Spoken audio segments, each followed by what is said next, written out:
Hi guys. Well, what a fantastic day. Just out for a hike here on the back 40 acres of our property. We're near Algonquin Provincial Park, north central Ontario, Canada. Spring has officially sprung. Probably hear those spring peepers down in the wetland. And them in the background. What a welcome sound that is. Just fantastic. Bringing in the song of spring, yeah. Well, I'm going to record some of the songs of spring. And I'm going to set my audio field recorder out. And I think we'll get the sound of those spring peepers and see what other kind of adventure we'll get along the way. But I just wanted to show you the difference from last week when I posted the Birth of a Spring Stream, episode 33. And check that out. And you'll see the difference in the ground, in the trees. The buds are coming out in the trees now. And it's just fantastic. Come on along, guys. Check this out.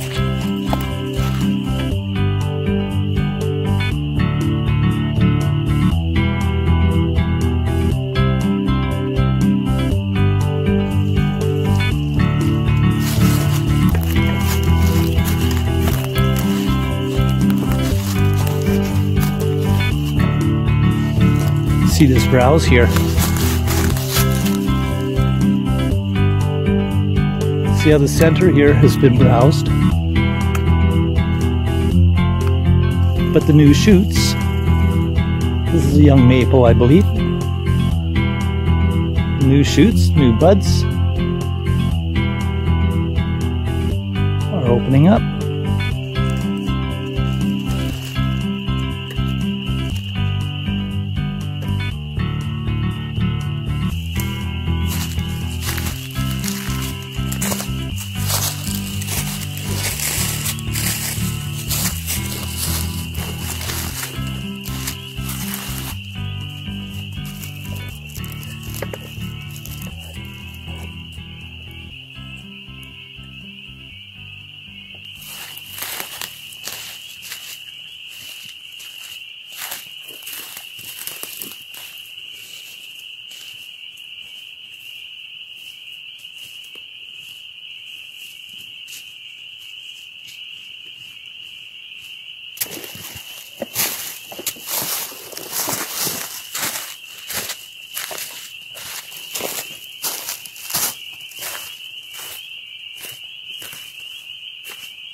Something lives in there.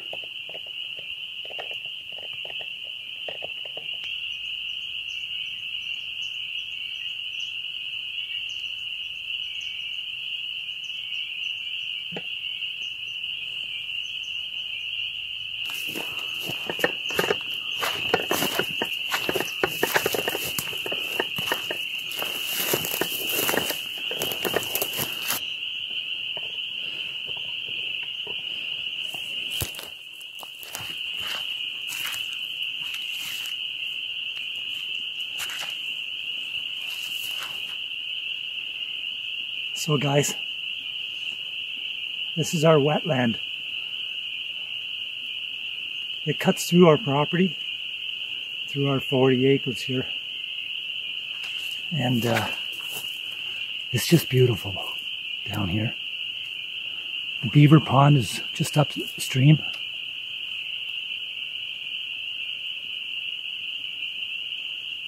I keep thinking I hear something. I heard some water or something.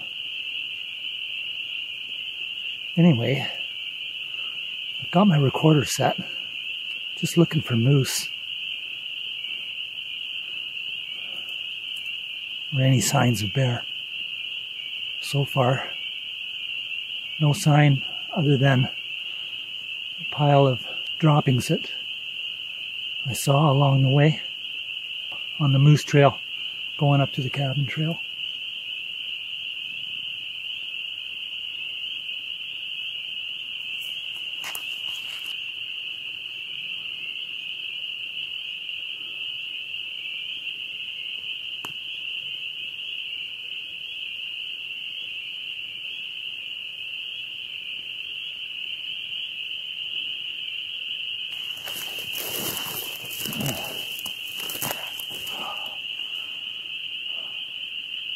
Isn't that pretty?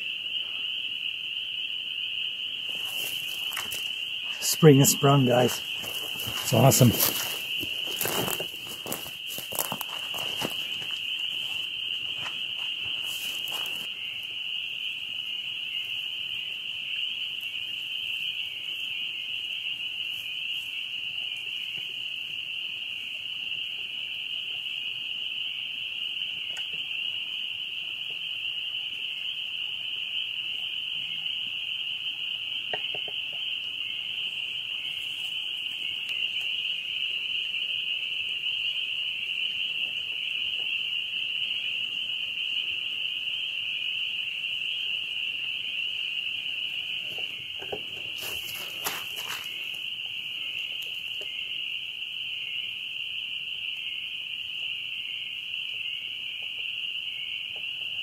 Could be fish or droppings.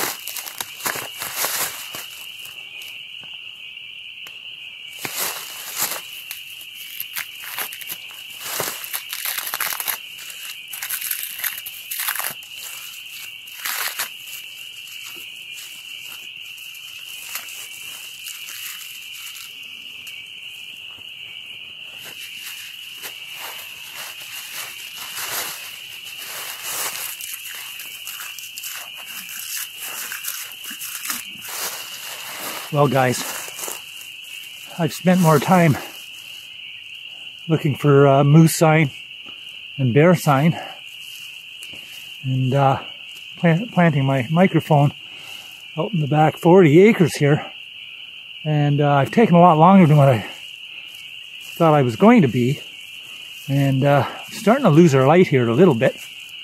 So, and I don't have my lighter for a fire, and I want to sit and grab a bite to eat. So I've got a bunch of yellow birch bark, and luckily I do have my ferro rod and my knife with me. This is one of them times when that ferro rod I think is going to come in handy, because I forgot my lighter. So never say never, that you'll never forget, or that the lighter won't fail you. Let's just hope that my ferro rod skills have improved. See if we get a fire.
Nice.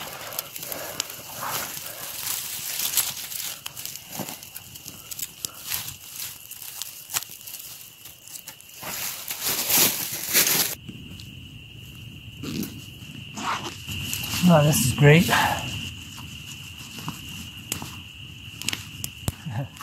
I'm sure glad I'm glad that I brought my ferro rod. So today I'm going to be cooking up my dessert, a nice fruit crisp that Maureen made up, and yeah, I'm just going to heat it up over the fire, and I remember to bring a spoon. And yeah, I'm just going to enjoy a bit of a rest here, and keep on going.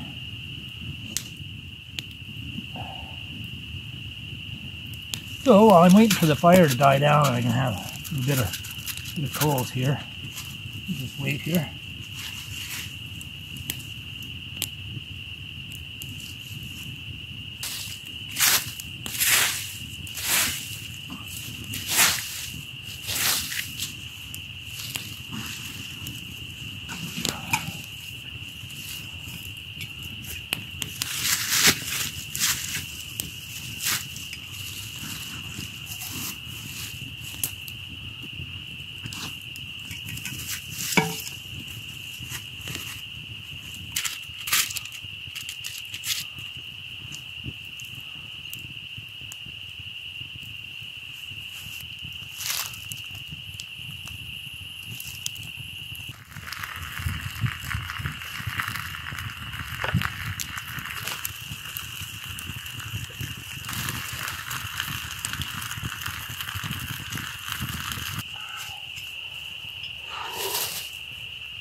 Oh yeah, you can hear that sizzling away nicely. Cheers, guys. I guess I better give that a spin. Well, it was nice being able to get the recorder set up and all set for a night recording, and right into the early dawn and catch some morning birds. And who knows, may catch the call of a moose or deer or bear going by. Really peaceful out. Very peaceful night. Nice and mild. Wonderful time of year. I just love cabin life. It's awesome. We're sharing the good, you know, the really nice days with you and all the great stuff and great experiences, but we also told you that we'd be sharing not only the good experiences and our up times and all our victories, but also the challenges that we come up against, and sometimes we don't always have great days, and it's been weighing heavy on my mind and the last few days. And you know, I do like to stay positive, but there's just too many, I guess, incidences now that I just want to share some real stuff with you. And it's the reality of cabin life and living in the country. And, you know, it's about a subject that's a lot more common than a lot of you may think. And that's the subject of injury.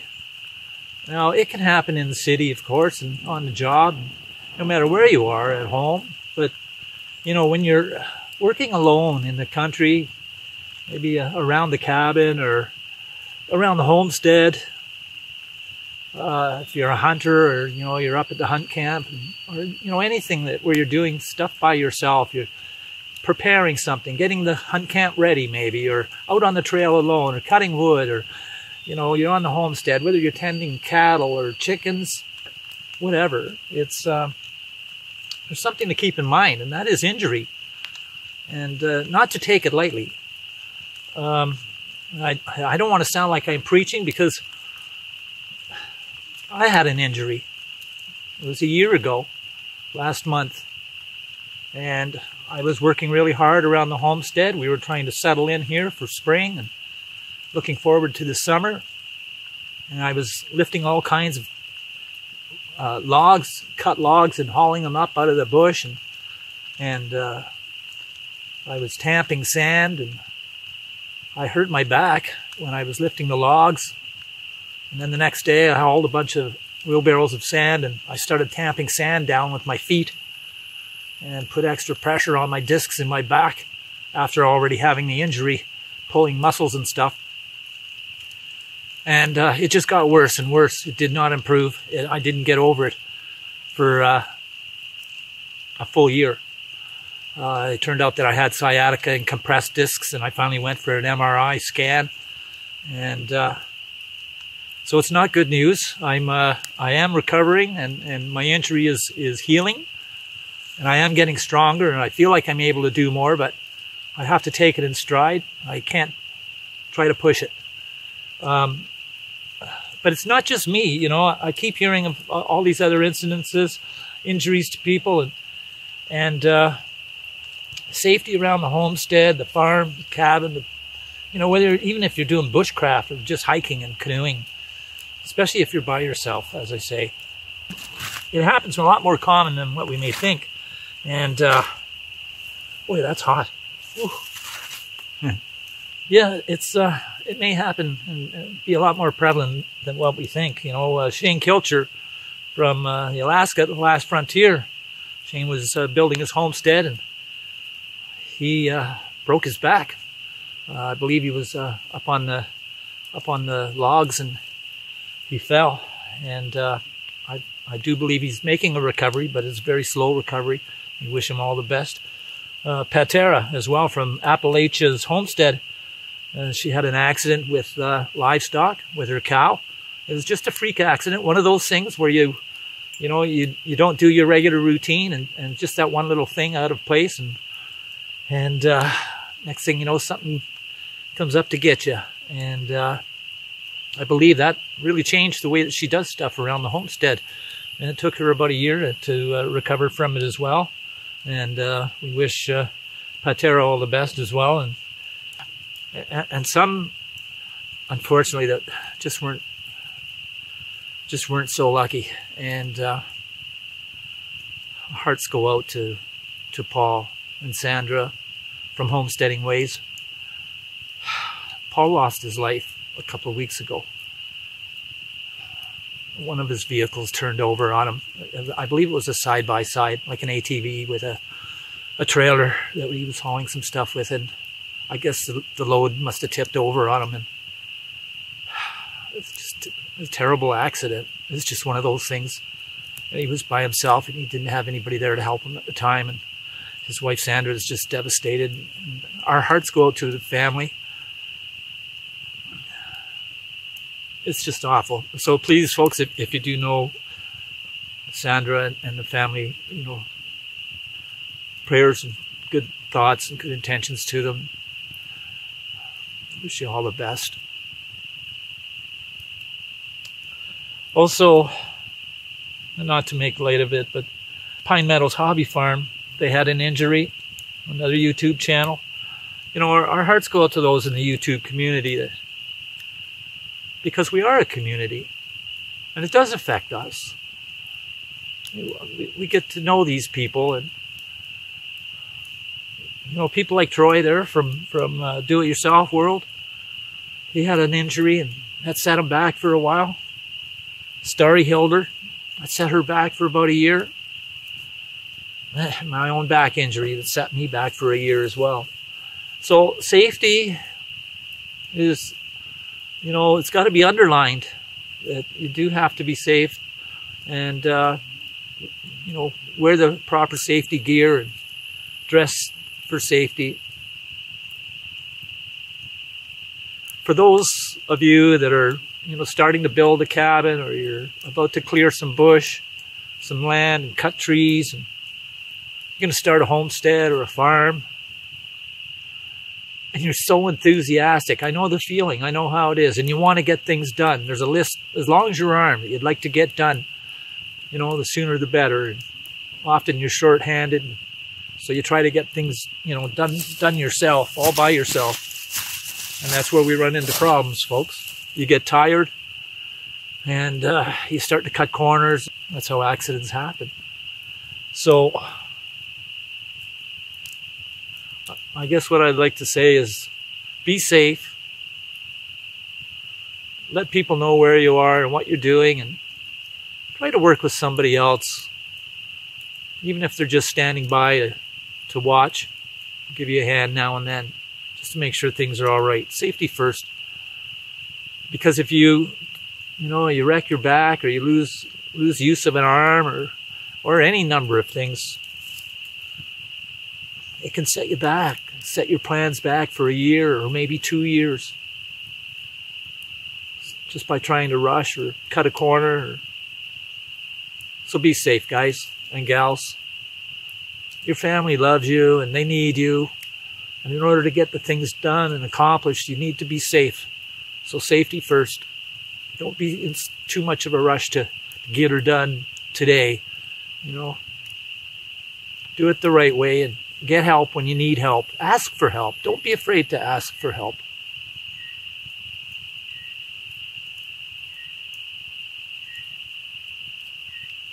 Well, guys, I think that this fruit crisp is ready. Let me show it to you if there's enough light here. See if we can do that. Cheers.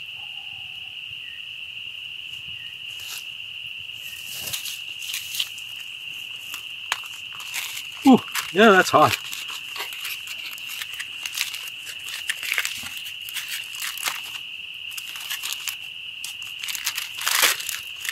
Ooh.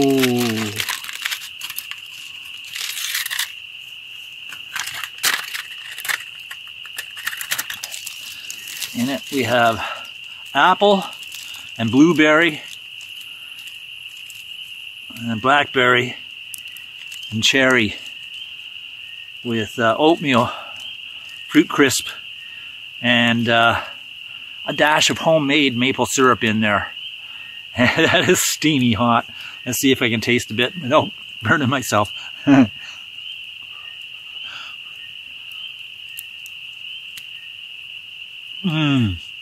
Mm. Mmm. Oh, cheers to Maureen. Good job, Maureen. Oh, I like that. Oh. Mmm. Mmm. Oh, that's delicious.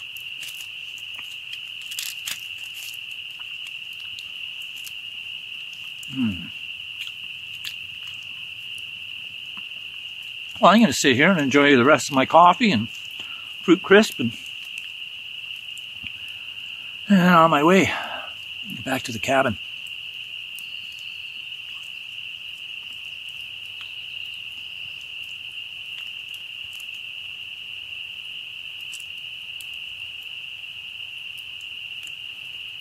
We'll see you guys.